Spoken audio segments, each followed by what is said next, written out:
Привет тебе по ту сторону. Встречаешь ли ты 23 в повседневной жизни?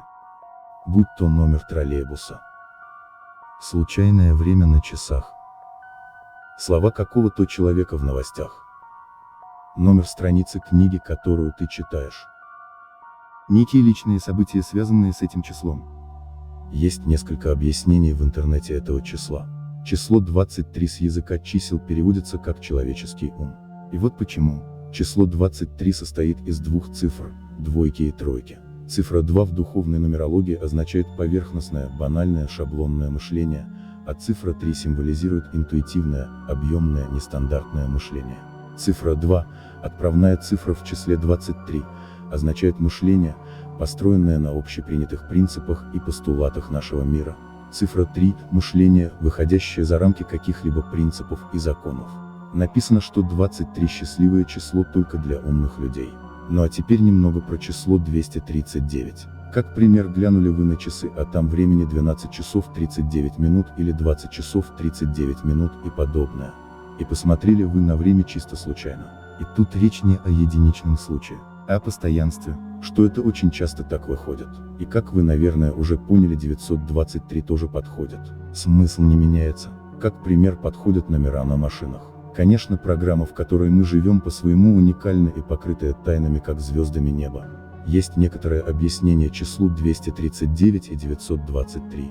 Конечно, ссылки на статьи в описании.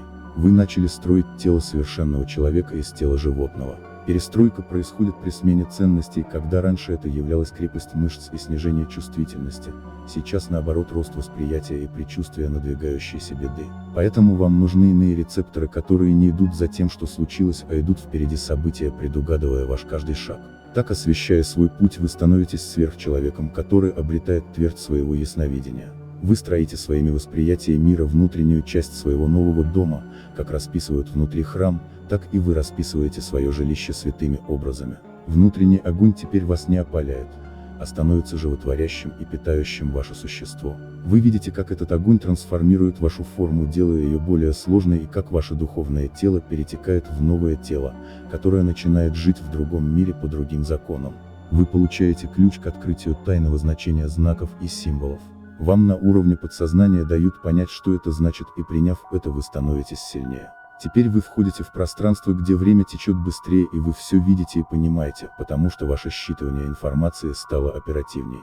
Ваше сознание жаждет тайного знания. Теперь вы видите символы и знаки, рассыпанные в мире словно жемчужины, и вы собираете их в свою сокровищницу. Вы становитесь богаче духовно, и ваши способности во Вселенной растут, и ваша аура становится золотая, освещая вокруг вас пространство. Что вы об этом думаете? И, конечно, рассказывайте свои примеры из жизни. Может, не именно это число вы видите, а что-то другое. А теперь я ухожу.